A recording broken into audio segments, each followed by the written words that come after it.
Você já se perguntou por que o Irã, sim, esse mesmo país que hoje domina os noticiários em meio a guerras e tensões com Israel, aparece nas páginas da Bíblia como uma peça fundamental no plano de Deus?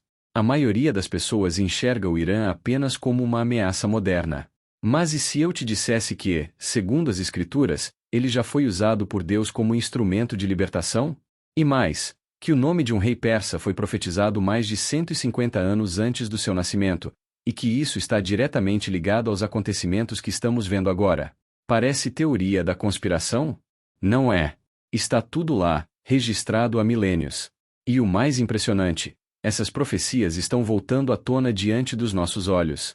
Neste vídeo, você vai descobrir como o Irã, mesmo sendo um império pagão, foi escolhido por Deus para cumprir uma missão profética. O que a Bíblia revela sobre o destino dessa nação nos últimos tempos.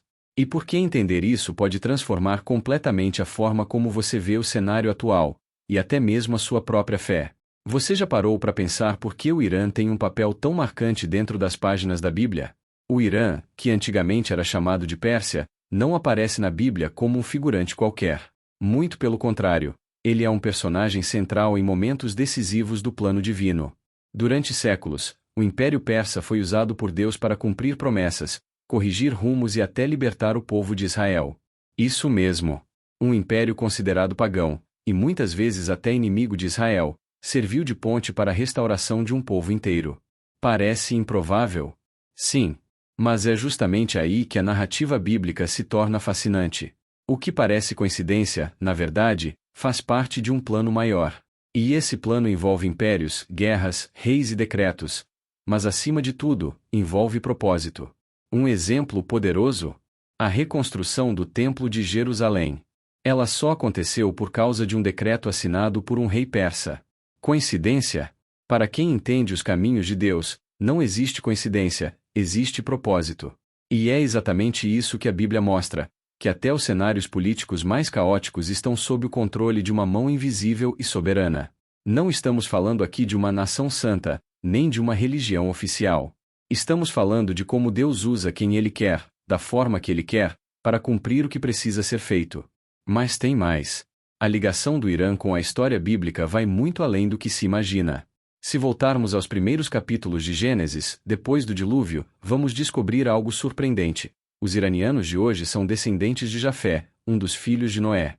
Dentro dessa linhagem aparece Madai, antepassado dos Medos, um dos povos que formariam o poderoso Império Medo-Persa. Ou seja, o atual Irã não surgiu do nada. Suas raízes estão entrelaçadas com os primeiros momentos da história da humanidade. É como se aquela terra já carregasse, desde a Arca de Noé, uma marca espiritual de relevância. E isso muda completamente a forma como olhamos para o mundo de hoje. Quando alguém vê o Irã nas notícias, geralmente pensa em conflitos, tensões, ameaças. Mas quando olhamos através da lente profética, enxergamos algo muito mais profundo. Um povo com um papel antigo e específico dentro do plano divino. Lembra de Madai? Ele se estabeleceu exatamente na região do atual Irã. E foi ali que começou uma jornada que ganharia destaque em momentos críticos da história bíblica, como o exílio na Babilônia e, depois, a restauração de Jerusalém. Isso nos faz pensar, e se a geopolítica moderna for apenas um reflexo atual de um roteiro muito mais antigo? E esse roteiro tem até personagens nomeados com séculos de antecedência. Um deles é Ciro, o Grande, rei da Pérsia. Você sabia que ele foi mencionado pelo nome no livro de Isaías mais de 150 anos antes de nascer? Sim, Deus disse que usaria Ciro para libertar o povo de Israel do cativeiro babilônico. É como se cada cena, cada fala e cada ator já tivessem sido escolhidos com precisão cirúrgica. Isso nos leva a uma conclusão poderosa: Deus não apenas vê a história, Ele escreve a história. E países que hoje são vistos com desconfiança, como o Irã, já tiveram, e podem voltar a ter, um papel essencial naquilo que ele está fazendo no mundo. Então, da próxima vez que você ouvir o nome Irã, talvez valha a pena lembrar, por trás dos conflitos, das manchetes e das tensões, pode estar uma peça-chave no maior plano de todos os tempos. E o mais impressionante é que Ciro, o rei persa, nem fazia parte da aliança com o povo de Deus. Ele não era judeu, não seguia a lei, não tinha compromisso com o Deus de Israel. Mesmo assim, foi escolhido e usado diretamente como instrumento da soberania divina. E sabe o que torna tudo isso ainda mais fascinante? O que ele fez? Ciro não apenas derrotou Babilônia, o império mais temido da época. Ele assinou um decreto liberando os judeus para voltarem a Jerusalém e reconstruírem o templo. Isso, para os padrões daquele tempo, era simplesmente inimaginável. Um império vence o outro, e, ao invés de escravizar ainda mais o povo dominado, ele os liberta para que possam restaurar seu lugar sagrado? Isso só acontece quando há um plano superior em ação. E foi exatamente isso que aconteceu. A Pérsia foi usada por Deus como chave para restaurar Israel, não só fisicamente, mas também espiritualmente. Curioso, né? Um homem considerado pagão, fora da religião oficial, cumpriu com exatidão uma profecia bíblica. E isso nos ensina algo profundo. O plano de Deus vai muito além das fronteiras da religião. Ele usa quem quer, como quer, até mesmo aqueles que não fazem ideia de que estão sendo usados. Se trouxermos isso para os dias de hoje, seria como ver um líder mundial tomando uma decisão política, e essa decisão, sem ele saber, cumpre um plano profético de milênios. A mão de Deus não precisa pedir permissão. Ela apenas age. E isso continua ao longo de toda a Bíblia. Quer ver outro exemplo surpreendente? Uma mulher, uma jovem judia, órfã, levada ao palácio real e coroada rainha do maior império do mundo naquela época. Estamos falando de Esther. À primeira vista, parece uma história de conto de fadas, quase um romance antigo. Mas, na verdade, era uma estratégia divina em ação. No momento mais tenso da história do povo judeu, quando um decreto cruel ameaçava exterminar todos os seus irmãos, Esther se levantou. Sozinha. Arriscando a própria vida, ela entrou na presença do rei Xerxes sem ser chamada, o que poderia levá-la à morte. E por quê? Porque ela entendeu que estava ali para um tempo como este. Quando se compreende o tempo de Deus, até o medo se curva. O livro de Esther é um dos retratos mais incríveis da providência divina. Curiosamente, o nome de Deus nem aparece diretamente no texto, mas sua presença é sentida em cada detalhe, em cada reviravolta, em cada escolha. Esther não apenas salvou seu povo do genocídio. Ela também deu origem ao Purim, uma festa que até hoje é celebrada em Israel, como lembrança de que Deus pode trazer a vitória pelas mãos mais improváveis. Isso também nos ensina algo muito prático. Não importa o quão vulnerável você se sinta, se estiver no lugar certo e agir com sabedoria, pode transformar destinos. Coragem, jejum e propósito fizeram de Esther não só uma rainha, mas uma lenda espiritual. E isso lança ainda mais luz sobre o quanto o Império Persa estava profundamente conectado ao plano profético de Deus. Afinal, não é qualquer reino que abriga uma heroína bíblica e protege o povo de Deus dentro de seus próprios muros. A conexão entre o palácio de Suzã e Jerusalém nunca foi apenas geográfica. Foi profética. E é nesse mesmo clima, que mexe com o coração e a alma, que entra mais um personagem crucial nessa história, Daniel. Daniel não foi apenas um profeta.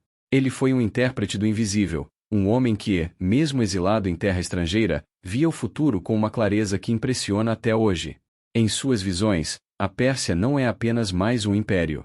Ela é protagonista de eventos decisivos na história espiritual da humanidade. Em uma visão, Daniel vê um urso se levantando, símbolo de força bruta e expansão, representando o Império Medo-Persa. Em outra, um carneiro com 2 chifres avança sem ser detido por nada, dominando todos os lados, outra referência clara à força militar e política da Pérsia naquele tempo. Essas imagens simbólicas carregam um significado profundo, mostram que o que acontece no mundo visível, guerras, conquistas, alianças, reflete algo muito maior acontecendo no mundo espiritual. E o mais incrível?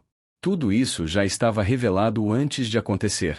E o mais impressionante é que Daniel teve essas visões quando ainda estava em cativeiro na Babilônia. Ele nem imaginava que, pouco tempo depois, a Pérsia tomaria o controle do império. Suas visões não eram apenas imagens simbólicas, eram a forma como Deus enxergava os acontecimentos que ainda estavam por vir. O urso e o carneiro com 2 chifres não são só figuras apocalípticas, eles são retratos poderosos da realidade política e militar da época. Os 2 chifres, por exemplo, representam com clareza a união entre medos e persas, 2 nações que se fundiram para formar um império que mudaria completamente o destino do povo judeu. Enquanto muitos viam apenas batalhas, trocas de reis e movimentações de exércitos, Daniel enxergava engrenagens espirituais girando nos bastidores da história. E isso nos ensina algo precioso: olhar para os fatos sem a lente da profecia é ver apenas metade da história. Sabe aquela sensação de que você está vivendo algo muito maior do que parece? Daniel certamente entenderia. Suas visões revelam que os impérios surgem e desaparecem, mas o plano de Deus permanece firme, inabalável. Durante um tempo, o Império Medo-Persa foi o palco onde o povo de Deus encontrou abrigo, reconstrução e esperança. Mas o relógio profético não para, e os sinais continuam aparecendo, alguns de forma tão sutil quanto misteriosa. Um exemplo curioso? Aqueles homens que vieram do Oriente guiados por uma estrela. Sim, os famosos magos que apareceram no nascimento de Jesus. A maioria das pessoas imagina 3 reis ricos, com mantos coloridos, seguindo uma estrela no céu. Mas o que poucos sabem é que esses magos provavelmente eram sacerdotes persas, ligados a tradições antigas como o zoroastrismo, uma das religiões mais influentes da antiga Pérsia. Isso significa que, mesmo séculos após o fim do Império Medo-Persa, o povo do atual Irã ainda desempenhava um papel espiritual ativo na narrativa bíblica. E mais, esses homens não estavam apenas curiosos. Eles estudavam sinais, constelações e profecias. Eles sabiam o que estavam buscando. E reconheceram o nascimento do Messias muito antes de muitos em Israel. É fascinante pensar que, enquanto líderes religiosos da época ignoram a chegada do Salvador, homens vindos de uma cultura distante atravessam desertos e noites escuras apenas para adorá-lo. Eles levaram ouro, incenso e mirra, presentes com significados espirituais profundos. O ouro representava realeza, o incenso simbolizava divindade, e a mirra, sacrifício. Ou seja, eles sabiam exatamente diante de quem estavam. Essa cena revela algo poderoso. Quem busca com sinceridade, encontra. E, muitas vezes, quem está fora das estruturas religiosas compreende melhor as coisas do espírito do que aqueles que vivem dentro delas. E não para por aí. A presença daqueles magos no nascimento de Jesus também carrega uma mensagem poderosa. A Pérsia nunca deixou de estar conectada com o povo de Deus. Aqueles homens vindos do Oriente eram como um elo invisível entre o antigo império e a nova aliança que estava sendo inaugurada com a chegada do Messias. É como se a Bíblia estivesse sussurrando algo, que mesmo nas entrelinhas, a profecia continua viva, ativa e se revelando. E essa conexão não terminou naquela manjedoura. Os mesmos territórios que um dia enviaram presentes ao Salvador recém-nascido são citados novamente em um dos capítulos mais intensos e misteriosos da Bíblia, Ezequiel capítulo 38, onde encontramos a famosa profecia da guerra de Gog e Magog. E adivinha quem aparece na lista dos aliados de Gog? Pérsia. Sim, a mesma Pérsia que, no passado, libertou os judeus, ajudou na reconstrução do templo e reconheceu Jerusalém.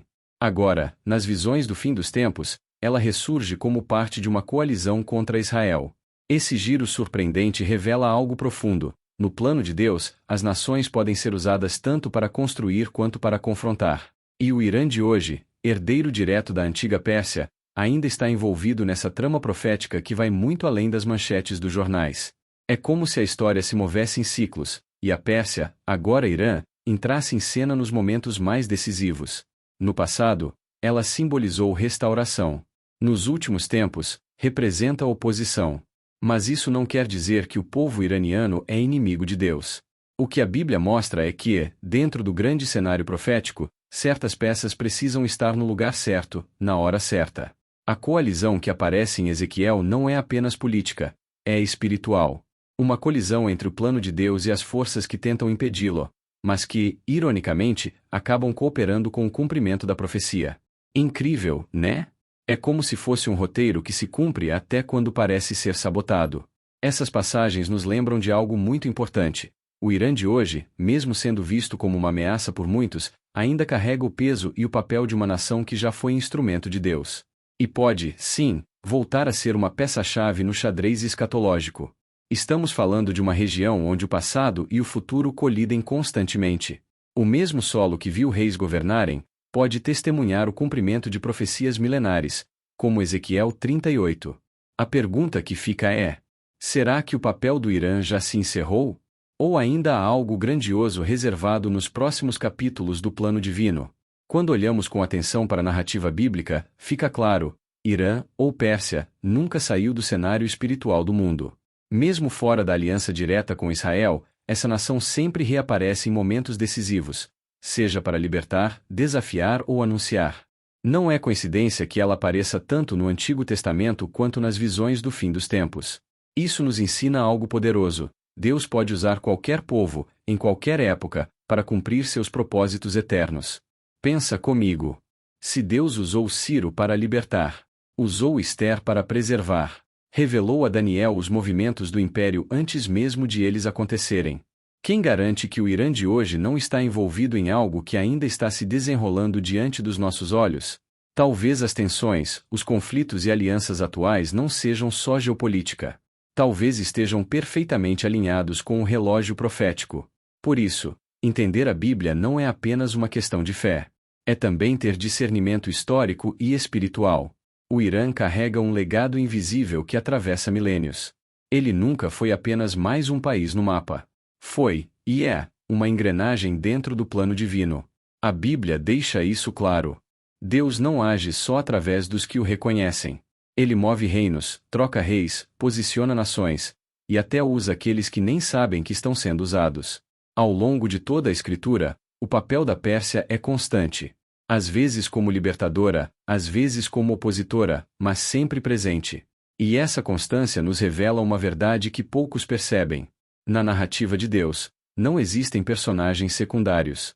Cada nação, cada pessoa, cada detalhe, faz parte de algo maior.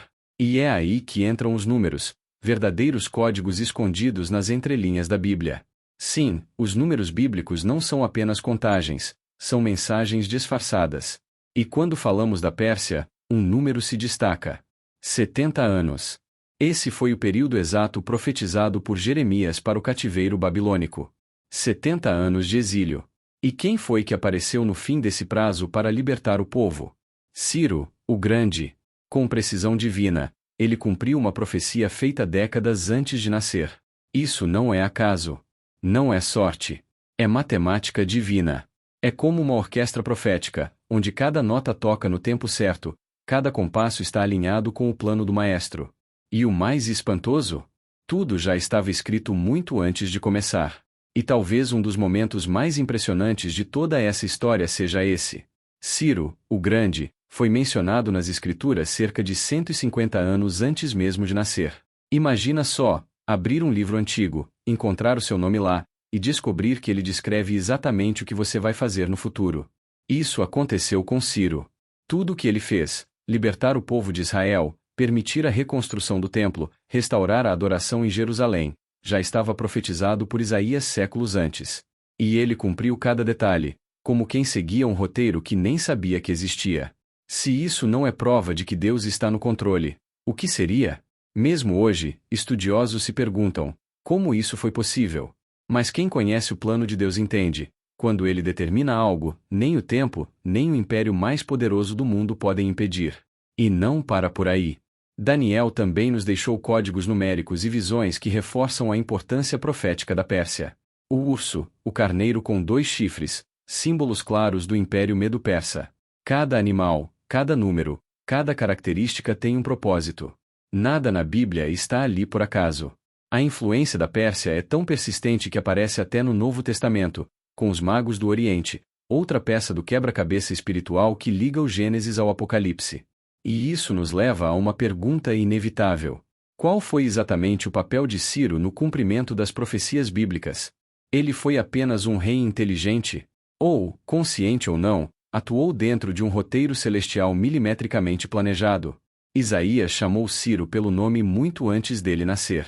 Revelou algo que poucos entenderam em sua época, que até o decreto de um rei pagão fazia parte da orquestra profética de Deus.